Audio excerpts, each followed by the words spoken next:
सीतानाथ समारंभं रामानंदार्य मध्यमाम् अस्मदाचार्य पर्यन्तं वन्दे गुरुपरम्पराम् पवनतनय संकटहरण मंगल मूर्ति रूप राम लखन सीता सहित हृदय बसो सुरभूप सियावर रामचंद्र की जय। हरि ओम तत्सत परमात्मने नमः। पवन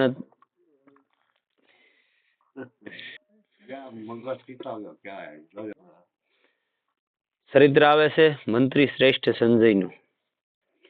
સંજય મહારાજ ધૃતરાષ્ટ્રના મંત્રી હતા. તેઓ સૂત જાતિના હતા. તેઓ અત્યંત સ્વામી ભક્ત, બુદ્ધિમાન, નીતિજ્ઞ તથા ધર્મજ્ઞ હતા. તેઓ સત્યવાદી તેમજ નિર્ભીક પણ હતા. તેઓ ધૃતરાષ્ટ્રને હંમેશા ઉત્તમ સલાહ આપતા રહેતા અને કોઈ વાર તો તેના હિતની દ્રષ્ટિએ કડવી વાત પણ કહેતા, અસકાતા નહીં. એને જ મંત્રી કહેવાય, એને જ મિત્ર કહેવાય. મિત્ર એવો રાખવો કે તમને બે શબ્દો કડવા કહીએ કે એવો, તમારો માવા હાડથી ખિસ્સા ફાડી નાખે એવો મિત્ર નહીં રાખવાનો. ભાઈબંધ એને જ કહેવાય ને, હાસો ભાઈબંધ એને કહેવાય કે તમારો જે કઈ ફોલ્ટ હોય તે તમને બિંદાસ કહી શકવો છો કે ભાઈ તું ભલે દુનિયા તને ગમે એવા વખાણ કરતી હોય, બાકી હું તને એ દ્રષ્ટિએ હાવ ખરાબ માનું, ઉભો રહી જાય અહીંથી. એ કહેવાની એનામાં હેસિયત હોવી જોઈએ. એને જ મિત્ર રાખવાનો, નહીતર મિત્ર નહીં રાખવાનો.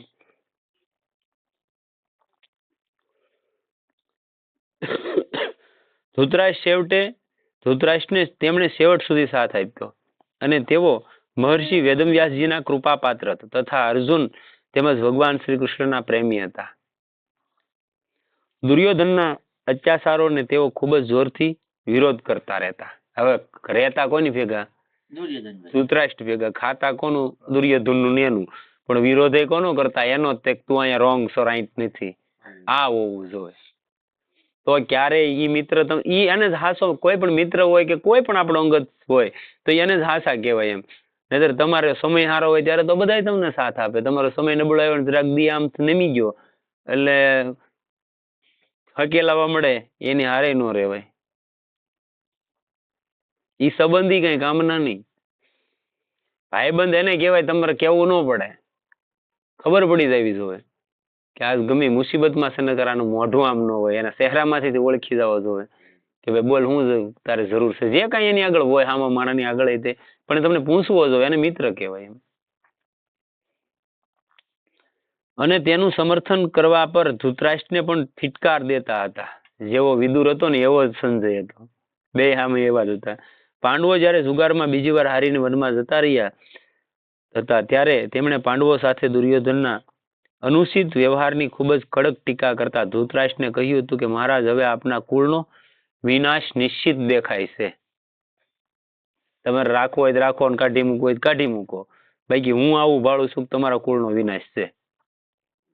આ કહેવાની તૈયારી રાખતા હોય. હાસો કોઈ પણ, આ તો એક એનો મંત્રી હતો, મિત્ર હોય ઈ તમને કહીએ કે આવું કે ભાઈ તું અહીંથી હવે પૂરું થાય છે તારું બોર્ડ, આ કહીએ કહો છો. નિર્દોષ પ્રજા પણ બસવા નહીં પામે. પિતામહ ભીષ્મ, આચાર્ય દ્રોણ અને વિદુરજીએ આપના પુત્રોને ઘણી મનાઈ કરી, છતાં પણ એ નિર્લજ્જ પાંડવોની પ્રિય પત્ની ધર્મપરાયણ દ્રૌપદીને સભામાં બોલાવી અપમાનિત કરી. વિનાશકાળ નજીક આવે ત્યારે બુદ્ધિ ભ્રષ્ટ થઈ જાય છે. તમારો સમય નજીક આવી જાય ને એવો, ત્યારે બુદ્ધિ ભ્રષ્ટ થાય. નંતર એવી બુદ્ધિ થોડી હુજે ગામના ગાળિયા કરવાની? હુજે? ન હુજે. તમારે કોઈ પણ ને આપણો ઇતિહાસનો સાક્ષી છે, અને મેં એવા કયા મોટા મોટા જોયેલા છે, મોટા જેને કહેવાય એ સમયના રાજા કહેવાતા, એ પંથકના એવા માણસોને મેં જોયેલા છે કે ગાળિયા કરી કરીને ભેગું કરેલું ને છેલ્લે કાંઈ ન વધેલું, છોકરાએ ખાવા ટાળી નાખેલા છે. એની કરતા ઈમાનદારીથી જે માણસ મહેનત કરીને ટળેલો છે ને, એને કદાચ ગમે એવી ભીહ આવી ગયું હોય ને તો એ બીજે ને ત્રીજે વર્ષે પાછો ઉભો થઈને હાલવા મળ્યો માર્કેટમાં. અને અત્યારે હું માણસ જોઉં વિચાર કરીને હાલે ખબર, શોર્ટકટમાં કે પૈસા કમાઈ લેવા, શોર્ટકટમાં પાછા હાવ શોર્ટકટ થઈ જાય. ઈ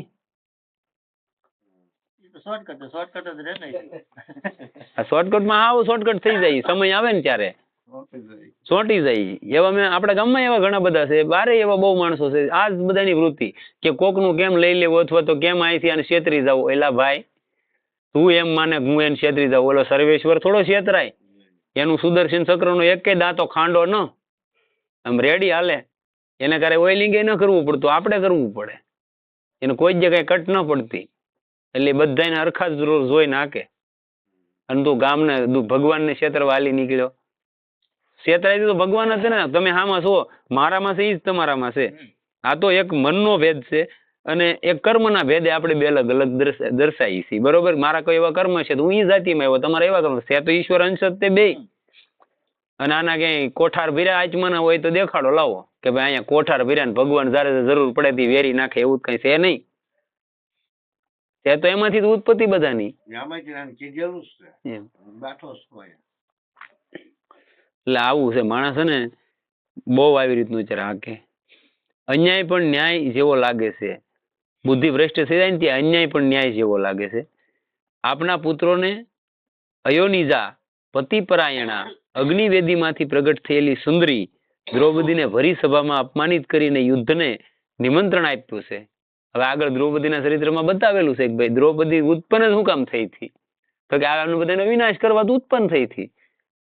જે એવા રાક્ષસ પ્રવૃત્તિના માણસો હતા એમાં ક્ષત્રિય તમામ આવી જાય, બધો વર્ણ આવી જાય. તો એ બધા જે રાક્ષસ પ્રવૃત્તિના માણસો હતા, ધર્મનો લોપ કરતા હતા, પાપાચાર વધી ગયો હતો, એ માટે તો દ્રૌપદીનો અહીં જન્મ થયો હતો. એ જગદંબાનો અવતાર હતી. હવે એને ભરી સભામાં ઇજ્જત લૂંટવી કે કોઈ પણ વસ્તુ એને કુચેષ્ટા કરી તો આમાં સંજય, વિદુરજી, ભીષ્મ પિતામહ, દ્રોણાચાર્ય, કૃપાચાર્ય આ બધા શ્રેષ્ઠ માણસો હતા, ધર્મનિષ્ઠ હતા, એને બધાને ખબર હતી કે આવડાનું પતન છે. પણ હવે જાવું ક્યાં, એની ભેગા હલવાના તો. કર્ણને ખબર હતી, કર્ણ કઈ ગાંડો નહોતો. ઈ જમાનામાં કર્ણ ને ભીષ્મ પિતામહ જેવો કોઈ ભક્ત નહોતા એ સમયમાં. કેમ કે ઈ તે કૃષ્ણ ભગવાનનો પ્રિય ભક્ત હતો અને ભગવાનને ઓળખતો હતો. ઘણી વાર એને બેને એવો સંવાદ છેલ્લો મહાભારત ક્યારેક વાંચજો, કર્ણનું ચરિત્ર બહુ જોરદાર બતાવે એમાં કે ભાઈ કર્ણ કોણ હતો, હું હતો, એને ભગવાન હારે હું સંબંધ હતો. કર્ણ એક એવું પાત્ર હતું. કેમ કે હતા તો એ વરદાની પુત્રો 100 અને એમાં કર્ણ સૂર્યનારાયણ નો પુત્ર હતો. વરદાન થી સૂર્યનારાયણ થી ઉત્પત્તિ હતી, તો એને જ્ઞાન ન હોય, પરમાત્મા ન ઓળખે, એવું તો કઈ બને નહીં. એમ આવું નિંદનીય કર્મ દુર્યોધન સિવાય બીજું કોઈ ન કરી શકે. એક સમ્રાટની સાથે તેના યુવરાજ વિશે આટલી સ્પષ્ટ અને છતાં સત્ય વાત શું છે, કોઈ નિર્ભીકમાં નિર્ભીક વ્યક્તિ પણ કહી શકે ખરી? ન કહી શકે. કેમ કે ધૃતરાષ્ટ્ર ત્યારે સમ્રાટ હતા ને, તો ન કહી શકે, પણ છતાં આ વ્યક્તિ કહી દેતો.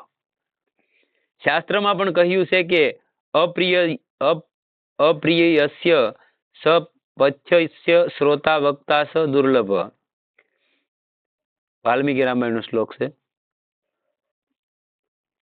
તમને કોઈ બીમારી હોય અને ડોક્ટરને તમે એની પાસે દવા લેવા જાઓ કે તમને ગળી દવા જ નથી આપવાના. પથ્ય મટાડવા માટે પરેજનું પાલન કરવું પડે, બધું કરવું પડે, અને બે શબ્દો કડક કહેવા પડે, તમારે સાંભળવા પડે. ન સાંભળવા હોય તોય સાંભળવા જ પડે ને, પરાણે સાંભળવા પડે. એમાં એનું કામ કરતા સંજય. ધૃતરાષ્ટ્રે સંજયની વાતનું અનુમોદન કરતા પોતાની એ કમજોરીનો સ્વીકાર પણ કર્યો કે જેને લઈને તેઓ દુર્યોધનના એ અત્યાચારોને અટકાવી શક્યા ન હતા. ધૃતરાષ્ટ્ર આંધળો હતો, ગાંધારીએ પટ્ટી બાંધી હતી, આછે થઈ હતી, પણ દુર્યોધન ક્યાં આંધળો હતો? પણ આ જે બે આંધળા હતા ને એનું ફળ એવું જ આવ્યું હતું, આંધળું જ તે. કેમ કે આવડાને બધા આમ બોલ્યું કર્યું હતું, ઓલા બે અંદરથી મહત્વકાંક્ષાની પટ્ટી બાંધી રાખી હતી. ને તો કહીએ કે ને ભલે ને આંખે નહોતું દેખાતું, પણ જીભથી તો કહી શકતો હતો ને કે અહીંયા તું આ નથી બરોબર, એમ તો કહીએ કે ને, પણ નહોતું કીધું. કેમ કે પુત્રની મોહવંશ હતો, એનામાં મહત્વકાંક્ષા વધારે હતી. સંજય સામ નીતિના દ્રઢ આગ્રહી હતા. યુદ્ધ અટકાવવા માટે તેમણે ઘણો પ્રયાસ કરેલો અને બંને પક્ષોને યુદ્ધના ભયંકર પરિણામ વિશે ચેતવણી આપી. આંતરિક કલહના દુષ્પરિણામ પ્રત્યે ધ્યાન આકર્ષિત કરતા ખૂબ જ સમજાવેલ. પાંડવો તો તેની વાત સ્વીકારી લેવા તૈયાર હતા. સંજયને પાંડવોએ કીધું કે ભાઈ તમે સંજયજી આવ્યા છો, એને લગભગ સારથી હતા અને આ મંત્રી હતા, કે તમે આવ્યા છો, તમારી વાતનો અમે અનાદર નથી કરતા, પણ જાઓ દુર્યોધનને કયો, એ માનશે? સંજય કે ટ્રાય કરું, માને તો નહોતો માન્યો.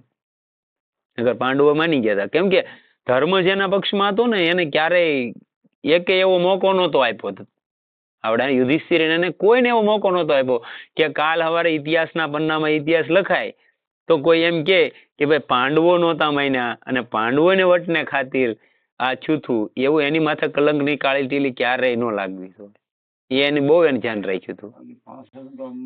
હા, 5 નહોતા આપ્યા ને. ભગવાન સ્વયં ગયા હતા, ખાલી 5 આપો. પણ ભગવાનને ખબર હતી આવડા જે એમ તો છે નહીં. આ તો ખાલી આવડાની માથે નો રે બાનું કે એને નહોતું કીધું એમ એટલે ગયા હતા. 5 ગામમાં એને વારણાવત ને એવા 5 મોટા મોટા ગામમાં ગયા હતા. પરંતુ દુર્યોધને સમાધાનના પ્રસ્તાવને તિરસ્કાર પૂર્વક નકારી કાઢ્યો, જેથી યુદ્ધ અનિવાર્ય થઈ પડ્યું.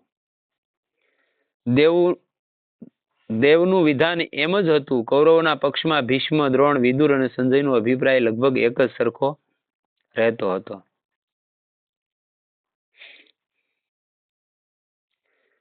વિદુર, દ્રોણ, ભીષ્મ અને સંજય આ ચારેયનો એક સરખો અભિપ્રાય હાલતો કૌરવના પક્ષમાં. તો ઓલો શું કહેતો, તમે પાંડવોના પક્ષમાં છો એમ તાણતો દુર્યોધન. કારણ કે ચારેય મહાપુરુષો ધર્મના પક્ષપાતી હતા અને હૃદયપૂર્વક પાંડવો તરફ સહાનુભૂતિ ધરાવતા હતા. તેઓ રાજા ધૃતરાષ્ટ્રની કે તેમના પુત્રોની અપ્રસન્નતાની જરા પણ પરવા કર્યા વિના તેમને સાચી વાત કહેતા ક્યારેય પણ અસકાતા નહીં. આ ચારેય વ્યક્તિ એવા હતા, ક્યારેય ધૃતરાષ્ટ્રને ખોટું લાગે કે છોકરાને ખોટું લાગે જે લાગે, પણ આપણી ફરજ છે આપણે કહેવું, એમ કરી નહીં કહેતા. અને કોઈ પણ માણસ આજના વ્યવહારિક જ્ઞાનમાં તે મને તમને કોઈ પણ ને કાંઈ પણ એવી ખબર હોય, તમે મને કહેવા આવો તો હું તરત તમને એમ કહું, ભાઈ તમારે શું છે, તમે તમારું કરો એમ કહો. પણ હકીકત તમે જે જગ્યાએ રાઈટ હોવ ને તો તમે કદાચ મારા 2 શબ્દો સાંભળીને વ્યા જાઓ, પણ ઈ બોલા કે ને કે જે કાંઈ કર્મ હોય ને પીપળે સડે તરત. બોલા કે 15મો દી નો જાય, અને જે દી સડે ને ત્યારે એનો વ્યક્તિ હોય ને તમારી પાસે સારું તમારી વાત સાચી હતી હોય કે તો તે દી સાંભળી લીધું હોત તો ભાઈ ત્યાં સમય વયો જાય અને ઓલા પર સંબંધ બગડી ગયો હોય. બાકી હાસો માણસ કેવા આવે એને ક્યારે નકારી નહીં દેવાનું. ઈ વાતને તમને ખોટી લાગે ને તો હું એમ કહું, ઈ વાતની માથે તમારે એમ કહો ના વાંધો નહીં, સારું છું તમે કીધું મને, તમારો ખૂબ ખૂબ આભાર. તમારી જેવો મિત્ર હોય તો જ કે ને તો કોણ કે, કોઈ પણ વાત હોય પછી વૈયા જાય. તમારે માનવું ન માનવું તમારા મનની વાત છે, એમાં એને કહેવાનો પ્રશ્ન ક્યાં છે. પછી એ વાતની માથે નજર કરો. જે કોઈ માણસ કહી ગયો, તમે મને કીધું મેં તમને કીધું, તો એ વાતની માથે નજર કરો એકાંતમાં બેહીને કે આ માણસ મને ક્યારેય ન કે, મને કેમ કહેવાય આવ્યો છે. તો એ વાતની માથે દ્રષ્ટિગોચર કરો ને ત્યાં હકીકત ઈ બોલ્યો એ હાસું છે, ક્યાંક અંશ છે એમ હોય.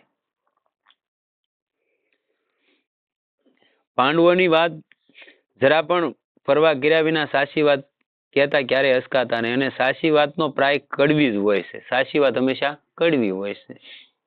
એટલે જ આપણે નથી સાંભળી શકતા ને ભાઈ, તમને અમને ખબર છે કે ત્યાંથી આપણે સીધા ઉભા રહી.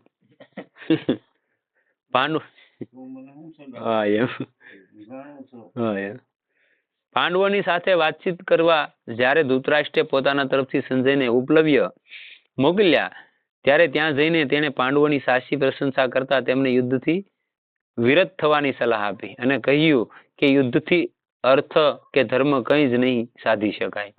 સંધિ કરી લેવી એ જ શાંતિનો સર્વોત્તમ ઉપાય છે.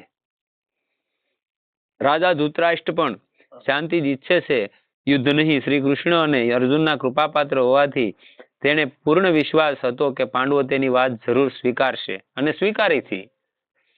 અર્જુનના વિશે તો તેણે ત્યાં સુધી કહ્યું હતું કે અર્જુન તો મારા વચન પર પોતાના પ્રાણ પણ આપી શકે છે. કેમ કે પેલા એના પિતાના સારથી હતા, એ સંજય હતા ને. એટલે આ પરથી એ સિદ્ધ થાય છે કે સંજય શ્રી કૃષ્ણ તથા અર્જુનના અનન્ય પ્રેમી હતા. અને ઓલા બે તો પરમેશ્વરનો અંશ, પરમેશ્વર જ હતા. એક તો કૃષ્ણ સ્વયં બ્રહ્મ, બીજો નારાયણ નર, ઈ એમ જ હતા. યુધિષ્ઠિરે ખૂબ જ પ્રેમપૂર્વક સંજયની વાતનું સમર્થન કર્યું, પરંતુ તેમણે સંધિની એ શરત મૂકી કે તેમણે ઇન્દ્રપ્રસ્થનું રાજ્ય પાછું સોંપી દેવામાં આવે તો સંધિ કરી લઈ. ભગવાન શ્રી કૃષ્ણે પણ ધર્મરાજનું સમર્થન કર્યું અને કહી સંજય યુધિષ્ઠિરનો સંદેશ લઈ હસ્તિનાપુર પાછા ફર્યા. ધૃતરાષ્ટ્રની પાસે જઈ પહેલા તો તેણે તેને એકાંતમાં ખૂબ જ ફટકાર્યા સંજયે, અને પછી સૌની વચ્ચે પાંડવોનો ધર્મયુક્ત સંદેશ સંભળાવી સાથે સાથે પાંડવોની યુદ્ધની તૈયારી તેમજ તેમના પક્ષમાં વીરોની તાકાતનું વિસ્તારથી વર્ણન કર્યું. તેથી અર્જુન તથા શ્રી કૃષ્ણની અભિન્નતા સિદ્ધ કરતા એ પણ કહ્યું કે હું જે સમયે શ્રી કૃષ્ણ તથા અર્જુનને મળવા ગયો ત્યારે તેઓ બંને એક જ અંતપુરમાં હતા, અને તેઓ જ્યાં હતા ત્યાં અભિમન્યુ, નકુળ કે સહદેવ ને પણ જવાની મનાઈ હોય છે. મેં ત્યાં જઈને જોયું તો શ્રી કૃષ્ણએ પોતાના બંને શરણ અર્જુનના ખોળામાં રાખેલા અને અર્જુનનો એક પગ દ્રૌપદીના ખોળામાં અને બીજો સત્યભામાજીના ખોળામાં હતો. હવે સંજયના આ વર્ણનથી શ્રી કૃષ્ણ તથા અર્જુનની અભિન્નતા તો સિદ્ધ થાય જ છે. સાથે એ પણ સાબિત થાય છે કે સંજય પણ એ બંનેના કેવા અનન્ય પ્રેમી હતા. જે સ્થાનમાં અભિમન્યુ કે નકુળ સહદેવથી પણ પ્રવેશ થઈ શકતો ન હતો અને જ્યાં શ્રી કૃષ્ણ અને અર્જુન પોતાની પત્નીઓ સાથે બિલકુલ નિસંકોચપણે બેઠા હતા ત્યાં સંજય જરા પણ રોકટોક વિના જઈ શકે છે. એટલે કેટલો પ્રેમ હશે ત્યાં એ સાબિત થઈ જાય. એના પોતાના પુત્રોય ન જઈ શકે, આ વ્યક્તિ ત્યાં જઈ શકતો અને તેમની એકાંત ગોષ્ઠીમાં સામેલ પણ થઈ શકે છે. આ પ્રસંગ જ સિદ્ધ કરે છે કે તેનો પણ શ્રી કૃષ્ણ તથા અર્જુન સાથેનો અત્યંત નિખાલસ ભર્યો પ્રેમ હતો, પ્રેમ સંબંધ હતો એવો નિખાલસ. સંજય ભગવાનના પ્રેમી તો હતા જ, તેને ભગવાનના વાસ્તવિક સ્વરૂપનું પણ બરાબર જ્ઞાન હતું. તેણે આગળ ઉપર મહર્ષિ વેદવ્યાસજી, દેવી ગાંધારી તથા મહાત્મા વિદુરની હાજરીમાં ધૃતરાષ્ટ્રને શ્રી કૃષ્ણનો મહિમા કહી સંભળાવ્યો તથા તેમણે સમસ્ત લોકના સ્વામી તરીકે ઓળખ્યા. તે સાંભળી ધૃતરાષ્ટ્રે તેને પૂછ્યું કે શ્રી કૃષ્ણ સાક્ષાત ઈશ્વર છે, એ વાત તમે કેવી રીતે જાણી શક્યા અને હું તેમને એ રૂપ કેમ નથી ઓળખી શકતો? તેના જવાબમાં સંજયે વેદવ્યાસજીની ઉપસ્થિતિમાં એ વાતનો સ્વીકાર કર્યો કે મેં જ્ઞાન દ્રષ્ટિથી શ્રી કૃષ્ણને ઓળખ્યા છે. જ્ઞાન વિના કોઈ તેમના વાસ્તવિક સ્વરૂપને જાણી ન શકે. પરમાત્માનું વાસ્તવિક સ્વરૂપ શું છે એને જ્ઞાન વિના કોઈ જાણી શકે નહીં. અને જ્ઞાન ક્યારે આવે? તો ભજનથી આવે. ભજન હોય તો જ જ્ઞાન થવાનું છે. નગર પુસ્તક તો દુનિયામાં અરબો લાખો માણસો વાંચે, એનાથી જ્ઞાન ન થઈ જાય.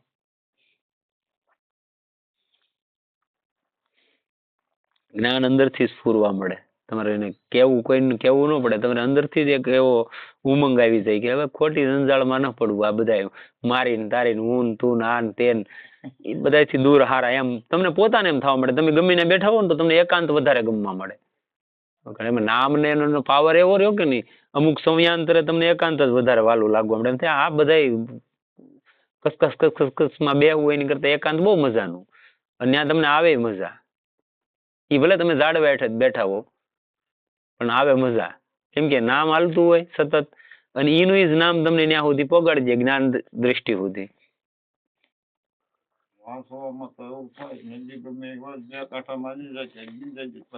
હા, કોરી પડી હોય એમ થાય ને. એટલે એમ જ્ઞાન જે અંદરથી સ્ફુરે એ અલગ વસ્તુ છે. આપણે અહીંયા અત્યારે આની માથે શાસ્ત્રને પ્રમાણિત કરીને શાસ્ત્ર લઈને બેહી વાંચીને વાત કરી એ વાત અલગ છે. તો ઘણી વાર આપણે અહીંયા અમુક ફેરી કઈક એવી જ્ઞાન ગોષ્ઠીની વાત કરતા હોય તો નથી હાલતું, અને જયારે એ અંદરથી જે ફોરો આવતો હોય એ અલગ આવતો હોય એમ. જ્ઞાન દ્રષ્ટિથી શ્રી કૃષ્ણને ઓળખ્યા. જ્ઞાન વિના કોઈ તેમના વાસ્તવિક સ્વરૂપને જાણી શકે નહીં. આટલું જ નહીં, તેમણે એ પણ કહ્યું કે હું ક્યારેય કપટનો આશ્રય લેતો નથી, કોઈ મિથ્યા ધર્મનું આચરણ કરતો નથી તથા ધ્યાન યોગ દ્વારા મારું અંતકરણ શુદ્ધ થઈ ગયેલ છે. તેથી મને શ્રી કૃષ્ણના સ્વરૂપનું જ્ઞાન થયેલ છે. 3-4 રસ્તા છે, એના હજારો ફાટા છે. સાવાનું તો આ 4 જ રસ્તામાં છે. જ્ઞાન, ધ્યાન યોગ, પછી યજ્ઞ યાગાદી, વ્રત પારાયણ અને છેલ્લે નામ જપ. આ 4 જ રસ્તા છે ભગવાનના અંતકરણ શુદ્ધિ કરવા માટે, સ્વરૂપની ઓળખ કરવા માટે.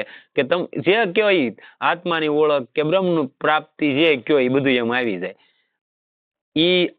એટલે આ 3 વસ્તુને પોગવા માટે જે અલગ અલગ દ્રષ્ટિથી બધા બતાવે, એના હજારો ફાટા પાડ્યા નોખો છે. તો એ 4 જ રસ્તા થવાના. મેન કેળા ઈ તમે ઠેકાણે જાવ ને તો એ 4માંથી એકમાં જ તમે હશો. તો ડાયરેક્ટ આપણને કોઈ કેળો મળે તો સારો ન કહેવાય. ક્યાંય ને ક્યાંય લઈ જાય. અને સંપ્રદાયવાદ એવી વસ્તુ છે, કોઈ પણ સંપ્રદાય હોય તો એ સંપ્રદાય શું કરે, ખાલી સંપ્રદાયમાં કોઈ પણ માણસ રહેતો ને એટલે આપણે એમ કે સંપ્રદાયવાદમાં નહીં આવવાનું. સંપ્રદાયવાદ એટલે એક ભાડો કહેવાય, બકરા પૂરવાનો. એમાં તમને પૂરી દીધા, બીજું કાંઈ નહીં. એમાં બહાર ન નીકળે શકો. હા, જો પરંપરાગત સંપ્રદાય હોય, પરંપરાગત સંપ્રદાય હોય તો બહુ સારી વસ્તુ છે, એમાંય પરંપરા છે, પણ એ સંપ્રદાય પરંપરાગત હોવી જોઈએ. તો હવે અહીંયા મને એમ છું કે આમાં તો બધું હાલે એમ છે ને હું મારા અલગ નામની ઊભી કરી દઉં અને પછી અહીંયા કોઈને જે છે એ વસ્તુ હકીકત સત્ય હું સહી આપું નહીં અને એમને માયકે રાખું સેવા કરો ને આ કરો ને તે કરો ને તો એમ કઈ થઈ જતું નથી. એવા મેં ઉદાહરણો જોયેલા છે અને એવી સંપ્રદાય જોયેલી છે કે એનું બીજું કોઈ ઉદ્દેશ્ય જ નહીં. આપણે એમ કે તેમ શું કરો તો કાંઈ નહીં, બસ માણસોની સેવા અને સ્વાધ્યાય કરીએ, આ પુસ્તકોનું વાંચન કરીએ ને એવું બધું ઘરે ઘરે જઈએ, બધાને મળીએ. અને અમુક એવા ચરિત્રો મેં સાંભળેલા, કોઈની કાપવાની કે કોઈ આપણો શીલો ઊંચો બતાવો ને એનો નીચો બતાવો એ માટેની વાત નથી, પણ હકીકત આપણે અનુભવ કરેલી વસ્તુ. તો અમુક એવા પ્રસંગો મેં સાંભળેલા, કઠોપનિષદ આવે એમાં નચિકેતાનું અને યમરાજનું ચરિત્ર બહુ આખા કઠોપનિષદમાં એક જ વસ્તુ છે, 4 ભાગમાં છે કઠોપનિષદ. મારી આગળ એવડા 4 ભાગ છે. હવે જો એવડા 4 ભાગ એટલે એવડું તો થાય કે ન થાય? એ કઠોપનિષદની અંદર મારા મેં આખું વાંચેલું છે, એમાં ઠેઠ સુધી નચિકેતાનો યમરાજનો સંવાદ બતાવે, સૂર્ય ભગવાનનો. અને ઓલા ખાલી એટલું કહી દીધું નચિકેતા એ સંસ્કૃતિને માટે એટલું કરેલું, બોલે એટલું કીધું, બીજું કઈ ન કીધું. હું કર્યું એ ન ખબર. હવે કઈ સંસ્કૃતિ એ હું છે એ કઈ ક્યારે નથી કહેતા. આને સંપ્રદાય કહેવાય, પોતાનો શીલો આંકવાનો. એટલે એવામાં નહીં ફસાવાનું. નગર સંપ્રદાય તો હોય જ તે. રામાનુજા સંપ્રદાય છે, રામાનંદા સંપ્રદાય છે, વૈષ્ણવા સંપ્રદાય છે, શિવ સંપ્રદાય છે, તો હજારો સંપ્રદાય છે, પણ એ બધી પરંપરાગત. એમ સંજયની પ્રશંસા કરતા કહ્યું કે આને પુરાણ પુરુષ શ્રી કૃષ્ણના સ્વરૂપનું બરાબર જ્ઞાન છે, તેથી તમે જો તેની વાત સ્વીકારશો તો તમને જન્મ મરણના મહાન ભયથી મુક્ત કરાવી દેશે. ભીષ્મ પિતાએ આવું કીધું. વેદ વ્યાસે, ભીષ્મ પિતાએ નહીં. કે આ સંજયને પુરાણ પુરુષ કૃષ્ણ ભગવાન છે એને પૂરેપૂરું જ્ઞાન છે, તમે જો આને સેવશો તમારું કલ્યાણ થઈ જાય. પણ ઓલા કે ને કે ભાઈ કેમ ગળે ઉતારવું? સંજય જ્ઞાની હોવાનું આનાથી મોટું પ્રમાણ બીજું કયું હોઈ શકે? ત્યારબાદ ધૃતરાષ્ટ્રે સંજયને પૂછ્યું, ભાઈ મને કોઈ એવો નિર્ભય માર્ગ બતાવો કે જે પર ચાલીને હું ભગવાન શ્રી કૃષ્ણને જાણી શકું અને તેમના પરમ પદને પ્રાપ્ત કરી શકું. સંજયે તેને કહ્યું કે ઇન્દ્રિયોને જીત્યા વિના કોઈ પણ વ્યક્તિ પરમાત્માને પામી ન શકે. આ વાતને એક પકડી લો તોય તમારું કલ્યાણ. સાંભળ્યું શું કીધું? ઇન્દ્રિયોને જીત્યા વગર કોઈ પણ વ્યક્તિ પરમાત્માને પામી શકે નહીં. એ 10 ઇન્દ્રિય આપણને આપેલી છે. એ 10 માં 5 તો એવા ઘોડા ઘડી નાખે ને તો તમને નો નાખવાનો એ નાખી દે. મેન તો તમારું મન. તમને એમ કીધું હાલો મારા મઢીએ જવું, અથવા તો આ બરોબર આ સત્સંગમાં એવા સારી પ્રવૃત્તિ છે કે અડધી કલાક સારો એક જાહે એમ માની લો ને, થોડો ઘણો સત્વનો ભાગ મળી, સત્વગુણના અંશમાં તમે બેહો કલાક. હવે ત્યાંથી સીધા એમ કે ફલાણા ઓલે બેહવા જવું ને ફટાકા ઠોકવા કલાક, તો ત્યાં શું છે? તો સત્વગુણ હાલવાનો છે કે રજોગુણ હાલવાનો છે, તમો ગુણ હાલવાનો છે પ્યોર. ત્યાં બેઠા તમે કરશો તો એ જ ને, કઈક માવો ખાવો, બીડી પીવો, એ જ કરવાના, બીજું કઈ કરવાના નથી. તો પ્યોર તમો ગુણ હાલવાનો છે, પરમાત્માને યાદ નથી કરવાના. અને આનું કેટલો બધો પાવર મનનો. ખાલી વિચાર તમે ઈના મનની અંદર ક્યારેક બેઠા કે આરામમાં હુતા હો ને રાતે નીંદરમાં, ત્યારે ક્યારેક વિચાર કરજો આ કેટલું બધું બળવાન છે. 5.5 મણની કાયાને તરત એમ કે હાલે ભાઈ અહીંયા જવું એટલે ઊભું થવું પડે. ભલા માણસ નથી થવું પડતું. નહીતર આપણને કોણ ઓર્ડર દેવા વાળો છે? ભાઈ નથી જવું, હાલ નક્કી કરી લીધું મારે નથી જવું, તો મને એમ કીધું તમે આ કરો એટલે તમે ઉભા થઈને કરો જ તે. પણ એ મનની માથે કોઈ એનો એક ઓલો છે, એને આંકો વાળો કોઈ છે, એના આધારે તમે એમ કહો કે નથી જવું, એ ભલે કહેતું આપણે ન કરવું તો હાલી જાય. પણ એ આપણે ક્યારે અપનાવ્યું નથી. ઇન્દ્રિયો તો ભોગોના ત્યાગથી જ જીતી શકાય છે. ભોગનો ત્યાગ હોય ને તો ઇન્દ્રિય જીતી શકાય, નકર નો જીતી શકાય. પ્રમાદ, હિંસા અને ભોગ એ ત્રણેયનો ત્યાગ એ જ જ્ઞાન પ્રાપ્તિનું સાધન છે. પેલા તો પ્રમાદ નો હોવો જોઈએ, પછી હિંસા નો હોવી જોઈએ અને ભોગ નો હોવો જોઈએ. એટલે ભોગનું એવું નથી કે બધા ભોગો તમે ન ભોગવો, એવી કઈ વાત જ નથી કરી શાસ્ત્રોએ. પણ એની મર્યાદા છે. કામ ભોગ છે, પછી ઘણા બધા એક આપણે તો દુનિયામાં સમજી શું લીધું, એક ને ઈ જ ભોગ સમજો, બીજો કઈ ભોગ નહીં.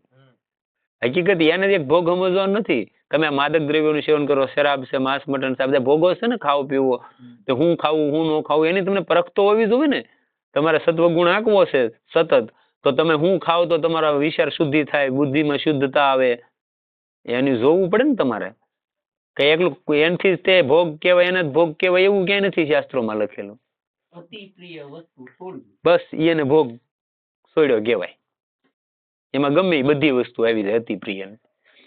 એટલે અહીં શું કીધું? પ્રમાદ, આળસ ન હોવી જોઈએ કે ભાઈ મારી રોજની ફરજ છે, હું એટલે ઘરે જઈને મારે 21 કે 11 માળા કરવાની જ છે. એ ભલે પછી ઘરે જઈને શું કામ છે? કાંઈ નથી. કરવાની છે તો કરવાની છે, ફાઇનલ જ છે. તો માળા લઈને બેસી જવાનું. ઓલા બધા તો આરામથી હુતા હોય 11 આપણે 10-11 વાગે જાય, તો એ તો બધા આરામથી હુઈ ગયા હોય, કોઈ નડે જ નહીં. અને આમાં કેવું છે? આસન પાથરવું કેવું, ખાટલામાં બેઠા બેઠા મોજથી જેટલી થાય એટલી 51 કરો, કાંઈ કોઈ ના પાડે ખરો? થાકી જાય એમ થાય કે 21 નહીં 15 જ થઈ, પેલા 11 કરી હોય, આજ તો કે 2 વધારી દેવી છે, 13 થઈ ગઈ, થાકી ગયા, સીતારામ સીતારામ કરતા મૂકી દેવાની માળા ને સુઈ જાવ. એટલે એમાં ક્યાંય તમને વાહે નથી પડતી. પણ શરૂ કરો અને વધારતા જાવ, એક એમ, ભાઈ જો મજા આવે. આને આ જે તમે તમારી ફરજ છે ને કરવું જ પડશે, અને એની વગર નહીં હાલે તો આ પ્રમાદ ન આવે, કરો તો. પણ એમ કયો આજ જવા જો ને કાલ વાત, તો આ પ્રમાદ આવી ગયો. કાલ આવ્યું એટલે પ્રમાદ આવ્યો, કે પછી આવ્યું એટલે પ્રમાદ આવી ગયો. પછી હિંસા, હિંસા કઈ કોઈ જીવ જંતુને મારી નાખવા એ હિંસા નથી. ઘણી પ્રકારની હિંસા થાય. કોઈનો આત્મા દુભાવવો, તમે તમારું પોતાનું જ હનન કરો, રોજ તમે 70 વાર મરો, તમારા આત્માનું હનન તમે જ કરો, તમારી હિંસા. તો એમાંથી બધા બસવું પડે એમ. તો આ ત્રણેયનો ત્યાગ એ જ જ્ઞાન પ્રાપ્તિનું સાધન છે. તેના ત્યાગ વિના પરમપદની પ્રાપ્તિ સંભવિત નથી. અંતે સંજયે ભગવાન શ્રી કૃષ્ણના કેટલાક નામોની સુંદર વ્યાખ્યા ધૃતરાષ્ટ્રને કઈ સંભળાવી. આ પરથી સંજયના શાસ્ત્ર જ્ઞાનનો પણ ખ્યાલ આવે છે. જ્યારે બંને તરફથી યુદ્ધની પૂરી તૈયારીઓ થઈ ગઈ અને બંને પક્ષોની સેનાઓ કુરુક્ષેત્રના મેદાનમાં સામસામે ગોઠવાઈ ગઈ, તે વખતે મહર્ષિ વેદવ્યાસજીએ સંજયને દિવ્ય દૃષ્ટિનું વરદાન આપી ધૃતરાષ્ટ્રને કહ્યું કે રાજન, આ સંજય તમને યુદ્ધનું સઘળું વૃત્તાંત કઈ સંભળાવશે. આખા એ યુદ્ધ ક્ષેત્રમાં કોઈ એવી વાત નહીં હોય કે જે તેનાથી સુપી રહી શકે. પણ સંજય બધુંય ન કહેતા હો પાછા. એ વાત સાચી કે સંજયથી કઈ સુપુય ન રહેતું, પણ ગુપ્ત વાતો હતી તો સંજય પાંડવોની તે ક્યારેય ન કહેતા, અને દુર્યોધનની તે ધૃતરાષ્ટ્રને ન કહેતા. કેમ કે એની અમુક મર્યાદા હોય. એને તો બધી ખબર હતી કે અહીં કઈ કુટીરમાં શું હાલે એમ, પણ ક્યારેય નહીં. દિવ્ય દ્રષ્ટિ આપી તેનો ગલત ઉપયોગ ન થાય પાછો. ક્યારેક મહાભારત નથી આપણે અહીં કોઈ આગળ હોય ને, ક્યારેક વાંચે જેવો બહુ આમ નીતિ નિપુણતાનો, પછી રાજકારણનો એનો પાવરફુલ ગ્રંથ દુનિયા હોય તો મહાભારત. રાજકારણ કરવું હોય, રાજકારણનો પાવરફુલ ગ્રંથ. કેમ કોને કાઢવો, કેમ શું કરવું, એનો આખો ઇતિહાસ એમાં આપેલો છે. એ દિવ્ય દ્રષ્ટિથી સંપન્ન અને સર્વજ્ઞ થઈ જશે. પ્રત્યક્ષ કે પ્રોક્ષ કે રાત્રે થનાર બધી જ ઘટનાઓ તેમને કોઈએ મનમાં વિચારેલી વાતની પણ તેને જાણ થઈ જશે. પ્રત્યક્ષ ને પ્રોક્ષમાં ખબર પડે. પ્રોક્ષ શું કહેવાય? પ્રત્યક્ષમાં તો કદાચ પડતી છે, પડે કે ઈ જ્ઞાન નહીં. પ્રોક્ષ જ્ઞાન એને કહેવાય. જ્ઞાન આવડાને શાસ્ત્રની દ્રષ્ટિએ હું કહું, પ્રોક્ષ એને કહેવાય કે અહીંયા તમારી વાડી છે, ત્યાં ધુવાડો છો તો એક પ્રમાણ ઊભું છું ને કે ત્યાં આગ છે, એને પ્રોક્ષ જ્ઞાન કહેવાય. અને પ્રત્યક્ષ એને કહેવાય કે અહીં આપણી નજર સામે, એને પ્રત્યક્ષ પ્રમાણ કહેવાય. પછી આગળનું થાનારું એને પ્રોક્ષમાં આવે. એટલું જ નહીં, કોઈ પણ અસ્ત્ર શસ્ત્ર તેને સ્પર્શી નહીં શકે. પરિશ્રમથી તેને થાક નહીં લાગે સંજયને. અને યુદ્ધની વચ્ચેથી પણ એ સહી સલામત બહાર આવશે સંજય. બસ એ જ સમયથી ભગવાન વેદવ્યાસજીની કૃપાથી સંજયને દિવ્ય દૃષ્ટિ પ્રાપ્ત થઈ ગઈ. તેઓ ત્યાં જ બેઠા બેઠા યુદ્ધનો સઘળો વૃત્તાંત પ્રત્યક્ષની જેમ જાણીને યથાવત ધૃતરાષ્ટ્રને સંભળાવતા રહેતા. માઇલોના વિસ્તારવાળા કુરુક્ષેત્રના મેદાનમાં જ્યાં 18 અક્ષોહિણી સેના આપસમાં ટકરાઈ રહી હતી, ત્યાં કયો યોદ્ધો કયા કોની સામે લડી રહેલ છે, તે કયા વખતે કોના પર કયા કયા અને કેટલા અસ્ત્રોનો પ્રયોગ કરે છે, કેટલી વખત કેટલા વ્યૂહ બદલાતા રહે છે, તેમજ કોણ કઈ રીતે શત્રુના પ્રહારથી કુશળતાપૂર્વક પોતાની જાતને બસાવે છે, તેનું કેવું રૂપ છે અને કેવા મહાન વાહન છે, એ બધી જ વાતો તેઓ જાણી લેતા હતા. શ્રીમદ ભગવદ્ ગીતાનો ઉપદેશ પણ જે પ્રકારે શ્રી કૃષ્ણે અર્જુનને આપ્યો હતો, તે બધો જ તેમણે કાનો કાન સાંભળ્યો હતો. એ નસીબદાર માણસ કેવો કહેવાય. નકર દ્રોણાચાર્ય નહોતો સાંભળ્યો, ભીષ્મ પિતામહ નહોતો સાંભળ્યો, પણ સંજય ને અર્જુન તો પ્રત્યક્ષ હતો અને આ તો અહીંયા હતોય નહીં, પણ તો એનું નસીબ કહેવાય ને એમ કે ભાઈ ભગવાનના શ્રી મુખેથી જે શબ્દો આ ગાત હતો આ વેદવ્યાસજીની કૃપા એની માથે હતી. અને આજના સમયમાં કોઈ એમ કહેતું હોય કોઈ મહાપુરુષ આપણને નથી મળતા કે ન મળે, તો એ તદ્દન વાત ખોટી છે. તમારી ઉત્કંઠા હોવી જોઈએ. તો આજે એમાંના કોઈ પણ મહાપુરુષને તમારે મળવું હોય, આજે હું પાત્રો છે એની વાત નથી કરતો, ઋષિ મુનિઓની વાત કરું. નતર તો ઘણા પાસે એમ કે ભાઈ તમે તો બહુ મોટા જ્ઞાની થઈ ગયા, એમાં તો એવું આવે. તો આ જે વેદવ્યાસજી છે, ઘણા એવા મહાપુરુષો છે જે મળે આજની તારીખમાં.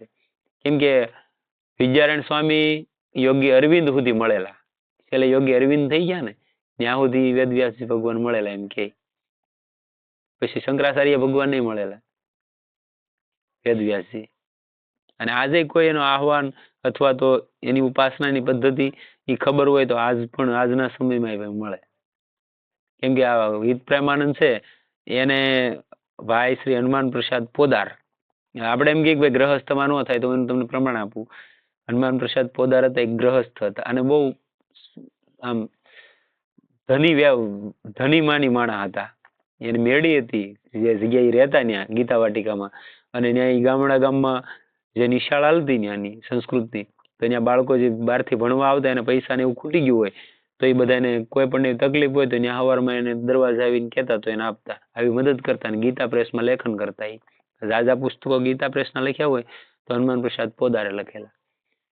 અને પોતે ગ્રહસ્થ હતા, એને દીકરીને બધું છે હાલમાં. તે એ વ્યક્તિ વૈયા ગયા પછી હમણાં આપણે આ હિત પ્રેમાનંદને મળેલા અને એને જ એના વૃંદાવન સુધી મોકલેલા. ન મળતા હોય તો મળે ખરા. આ હું નથી વાત કરતો, હિત પ્રેમાનંદ પોતે કરેલી વાત કે ભાઈ મેં પોતે મને એવી ઉત્કંઠા થઈ ગઈ કે હવે તો મળવું જ છે. કેમ કે કોઈ મહાપુરુષ વગર તમારો રસ્તો છે જેમ સેમ નીકળી કે નહીં, અને મળેલા આવી રીતે. એટલે મળે એમ કહેવાનો મતલબ મારો.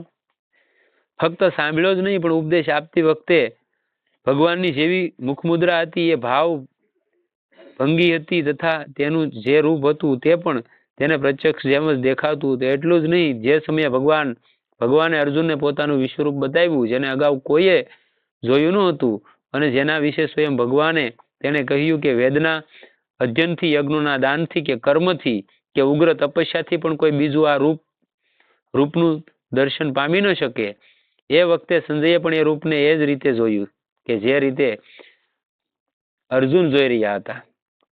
ત્યાર પછી જ્યારે ભગવાને પોતાના વિશ્વરૂપને સંકેલી અર્જુનને પોતાનું ચતુર્ભુજ રૂપના દર્શન કરાવ્યા કે જેનું દર્શન ભગવાને પોતાના દેવતાઓ માટે પણ દુર્લભ બતાવેલ છે, તથા જેના વિશે તેમણે એમ કહ્યું કે તપ, દાન કે યજ્ઞથી પણ આ દર્શન પ્રાપ્ત કરી શકાતું નથી. ત્યારે એ દિવ્ય ઝાંખીનું દર્શન મહાભાગ સંજયને હસ્તિનાપુરમાં બેઠા બેઠા સુલભ બની ગયું. આ જન્મની હોય, ઓલા જન્મની હોય, પણ હશે તો બહુ જોરની કમાણી તો જ થાય ને, નતર તો આ થોડું થાય. એ જ પ્રસંગે ભગવાને અર્જુનને એમ પણ કહ્યું હતું કે કેવળ અનન્ય ભક્તિથી જ મારા સ્વરૂપના દર્શન પામી શકાય છે. અનન્ય નિષ્ઠા હોવી જોઈએ, અનન્ય ભક્તિ હોવી જોઈએ. અનન્ય એને કહેવાય ખબર પડે એમ કેવો ને નહીં તો એમ તો હું તમને વિસ્તાર કરતો જાઉં આમાં 1000 વાર અનન્ય આવે. બરોબર ને હિંમતભાઈ? અનન્યતા એને કહેવાય કે એક જ તે, બીજું કોઈ નહીં દુનિયામાં. જે તમે કઈ પકડ્યું ભગવાન કે પરમાત્મા, જે કે માતાજી, જે તમે માનતા હોય, એક સિવાય દુનિયામાં કદાચ હામાં બીજા જે ભગવાન કે દેવતા જે કઈ હોય આવી ગયા હોય ને તો ઈ નહીં. એને અનન્ય નિષ્ઠા કહેવાય. તુલસીદાસ કહેતા ને કે બને તો રઘુબર સે બને, બિગડે તો ભરપૂર, ઓરણ તે ના બને તા બનવાપે ધૂર. ઈ કે બને તોય રઘુવીર થી બને, બગડે તો એનથી બને, બીજાથી બને ની મારે ધૂળ સમાન છે. આને અનન્ય નિષ્ઠા કહેવાય. બરોબર, હમ. યાદ રાખજો, હું ક્યારેક પૂછી પાછો. ગીતા 18મા અધ્યાયના 54મા શ્લોકમાં આ પરથી સહેજે અનુમાન કરી શકાય છે કે સંજય ભગવાનના અનન્ય ભક્ત હતા, જેથી તેને ભગવાનના એ દિવ્ય સ્વરૂપના દર્શન પ્રાપ્ત થયા. ગીતાનો ઉપદેશ સમાપ્ત થયા પછી પણ સંજય એ માટે એ રૂપની સ્મૃતિ અલૌકિક આનંદની સામગ્રી બની રહી હતી. તેમણે પોતે જ તે ઉલ્લાસભરી સ્થિતિનું વર્ણન કરતા કહ્યું છે.